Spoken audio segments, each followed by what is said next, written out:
রোজ রোজ একঘেয়েমি ছোলা ভুনা খেতে খেতে বোর হয়ে গেছেন, তাহলে চলুন আজকে আপনাদের সঙ্গে একটা মজাদার ছোলা ভুনা রেসিপি শেয়ার করি। আসসালামু আলাইকুম, কেমন আছেন সবাই?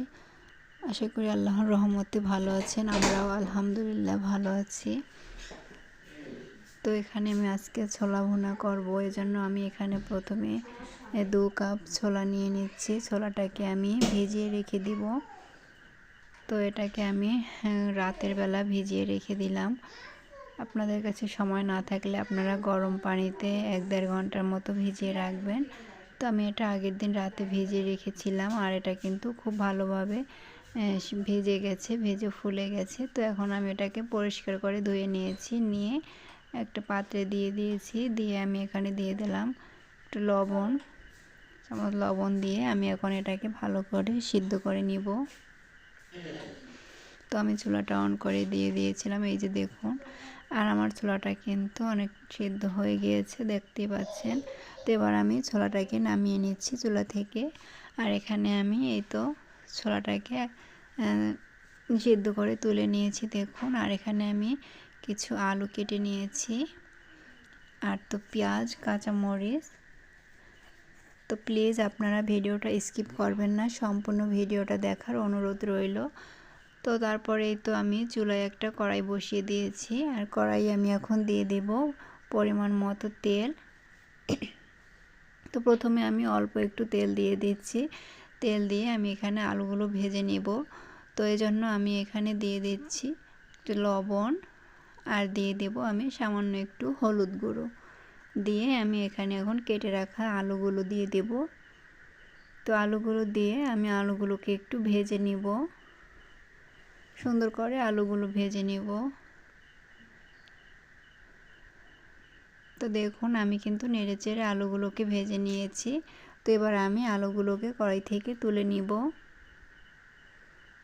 তাই তো আলুগুলো ভাজা হয়ে গেছে, এবার আমি তুলে নিচ্ছি। তো নিয়ে আমি এখানে তেলের ভিতরে আরও কিছুটা তেল দিয়ে দিলাম, দিয়ে তারপরে আমি এখানে দিয়ে দিলাম পেঁয়াজ কুচি। পেঁয়াজটাকে আমি একটু ভেজে নিয়ে এখানে দিয়ে দেব কাঁচামরিচ ফালি।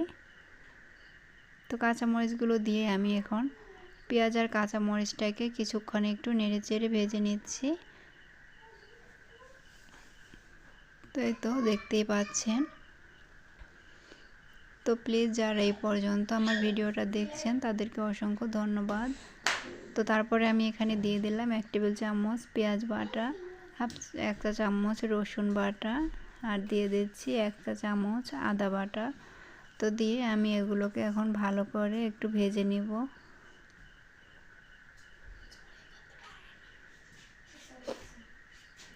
তো এই তো দেখুন এগুলোকে কিন্তু আমি কিছুক্ষণ ভেজে নিয়েছি। তো এবার আমি এখানে গুঁড়ো মশলা অ্যাড করব। তো এখানে আমি আরও সামান্য একটু লবণ দিয়ে দিলাম, যেহেতু আমার ছোলা সিদ্ধর সময় লবণ দিয়েছি, তারপর আলু ভাজায় লবণ দিয়েছি। তো এই জন্য আমি অল্প একটু লবণ দিয়ে দিয়েছি, আর দিয়ে দিয়েছি দেখতেই পরিমাণ মতো হলুদ গুঁড়ো, ধনিয়া গুঁড়ো, জিরা গুঁড়ো এবং লাল মরিচের গুঁড়ো। আর সব শেষে আমি দিয়ে দিলাম এখানে গরম মশলার গুঁড়ো। এটা আমি বাসায় তৈরি করেছি। সব ধরনের মশলা ভেজে নিয়ে তার হালকা একটু ভেজে তারপরে আমি এগুলোকে গ্রাইন্ডারে গুঁড়ো করে নিয়েছি। তো এই তো দেখুন আমি কিন্তু মশলাটাকে খুব ভালো করে কষিয়ে নিয়েছি একটু পানি দিয়ে। তো মশলাটা কিন্তু আমার কষানো হয়ে গেছে, দেখুন মশলা থেকে কিন্তু তেল ছেড়ে আসছে। তো এখন আমি সিদ্ধ করে রাখা ছোলাগুলো এর ভিতরে দিয়ে দেব। তো ছোলাগুলো দিয়ে আমি এখন খুব ভালো করে নেড়েচেড়ে মশলার সঙ্গে কিছুক্ষণ কষিয়ে নেব। তো এভাবে করে আমি নেড়েচেড়ে কিছুক্ষণ কষিয়ে নিচ্ছি। কষিয়ে নেওয়ার পরে আমি এখানে দিয়ে দেব পরিমাণ মতো পানি। ছোলাটা যেহেতু আগে থেকে সিদ্ধ করে নেওয়া, তাই এখানে অতিরিক্ত পানি দেওয়ার প্রয়োজন নেই।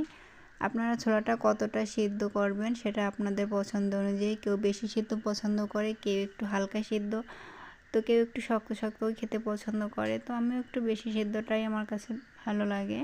তো একেবারে গলে যায় সেরকম না। তো দেখতেই পাচ্ছেন এই যে আমি কিন্তু পানি দিয়ে দিয়েছি।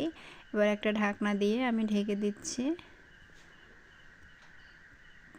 তো আমি 1 মিনিট পরে ঢাকনাটা খুলে নিয়েছি, দেখুন খুলে আমি একটু নেড়ে চেড়ে দিচ্ছি। এই তো আমি একটু নেড়ে নিচ্ছি, নেড়ে আমি আবারও ঢাকনা দিয়ে ঢেকে দিব। তো এই তো আমি কিন্তু আবারও ঢাকনা দিয়ে ঢেকে দিয়েছিলাম। তো এবার আমি পুরোপুরিভাবে চলে আসছি। দেখুন আমার কিন্তু পুরো পানিটা শুকিয়ে গেছে। তো এখন আমি এখানে আবারও দিয়ে দিচ্ছি 1 চামচ গরম মশলার গুঁড়ো, আর দিয়ে দেব 1 চা চামচ ভাজা জিরের গুঁড়ো দিয়ে আমি এটাকে একটু নেড়ে চেড়ে এখন আমি এটাকে নামিয়ে নিব। তো চুলাটা আমি বন্ধ করে দিব। চুলাটা বন্ধ করে দিয়েছি। আমি একটু নেড়ে এই দেখুন। তো এখানে আমি অনেকটা ছোলাই রান্না করেছি। তো আমি যেহেতু সব ছোলাগুলো এখন আমি দেখাবো না, সবগুলো খাবো না, আমরা যতটুকু খাবো ততটুকু আমি এখন তৈরি করে দেখিয়ে দিব। তো এজন্য আমি এখানে একটা বড় সাইজের একটা বাটি নিয়ে নিয়েছি। তো এর ভিতরে আমি এখান থেকে আমার পরিমাণ মতো কিছুটা ছোলা তুলে নিচ্ছি। দেখুন, তো ছোলাটা তুলে নিয়েছি। তো প্লিজ আপনাদের কাছে অনুরোধ রইল, যারা আমার ভিডিওটা দেখছেন তাদেরকে অসংখ্য ধন্যবাদ। প্রথমে একটা লাইক দিয়ে দিবেন, আর ভিডিওটা ভালো লাগলে আমার চ্যানেলে নতুন হলে চ্যানেলটা সাবস্ক্রাইব করে পাশে থাকা অল বাটন ক্লিক করে দিবেন। তো দেখুন আমি এখানে শসা কেটে রেখেছিলাম, তো শসাগুলো দিয়ে দিলাম, আর এই তো টমেটোগুলো দিয়ে দিচ্ছি। এখানে আমি শসা টমেটো কেটে রেখেছিলাম, সেগুলো দিয়ে দিলাম। আর এই তো আমি যে আগে থেকে যে আলুগুলো ভেজে রেখেছিলাম সেই আলুগুলো আমি এখন এখানে দিয়ে দিচ্ছি। দেখুন কতটা লোভনীয় লাগছে আর কালারটা। তো এই তো দেখুন এখানে যে পেঁয়াজ, এখানে আমি কিছুটা পেঁয়াজ কুচি দিয়ে দিলাম, আর দিয়ে দিলাম কিছুটা কাঁচামরিচ কুচি। তো যেহেতু আগে থেকে ঝাল আছে তাই একটু পরিমাণ মতো দিয়ে দিচ্ছি। তো এবার আমি খুব ভালো করে এগুলোকে মেখে নিচ্ছি। তো আমি একটা চামচ দিয়ে কিন্তু ভালো করে মেখে নিচ্ছি। আপনারা একটা চামচ না হলে কাঁটা চামচ এবং একটা চামচ, দুটো চামচের সাহায্যে মেখে নিতে পারেন, আবার চাইলে কেউ হাত দিয়েও মেখে নিতে পারেন। তো আমি চামচ দিয়েই মেখে নিচ্ছি। তো দেখুন কতটা সুন্দর লাগছে দেখতে যেমন সুন্দর, খেতে কিন্তু মাশাআল্লাহ অসাধারণ লাগছিল, যেমন কালারফুল দেখতে নিয়েছি। তো এবার সব শেষে আমি এখানে দিয়ে দিব 1 ফালি লেবুর রস চিপে। দেখুন রমজান এসে লেবুতে যেমন দাম বেড়ে গেছে, তো লেবুর রসটাও কিন্তু কমে গিয়েছে। তো আমি এখানে 1 ফালি লেবুর রস দিয়ে দিলাম, দিয়ে আমি আবারও একটু মেখে নিচ্ছি। তো আপনারাও চেষ্টা করবেন লেবুর রসটা দেওয়ার। তো তারপরে আমি এই তো আর একটা প্লেটে সার্ভ করে নিচ্ছি। তো দেখুন কতটা সুন্দর লাগছে। তো আমি একটু খেয়ে নিচ্ছি বিসমিল্লাহ বলে। তো সত্যি মাশাআল্লাহ অসাধারণ হয়েছে, এতটা মজার ছিল ছোলা ভুনাটা। তো আপনারা যারা রোজ রোজ একঘেয়েমি ছোলা ভুনা খেতে খেতে বোর হয়ে গেছেন, তারা কিন্তু এভাবে একবার ছোলা ভুনা করে দেখতে পারেন। তো সবাই ভালো থাকবেন, সুস্থ থাকবেন। আল্লাহ হাফেজ, আসসালামু আলাইকুম।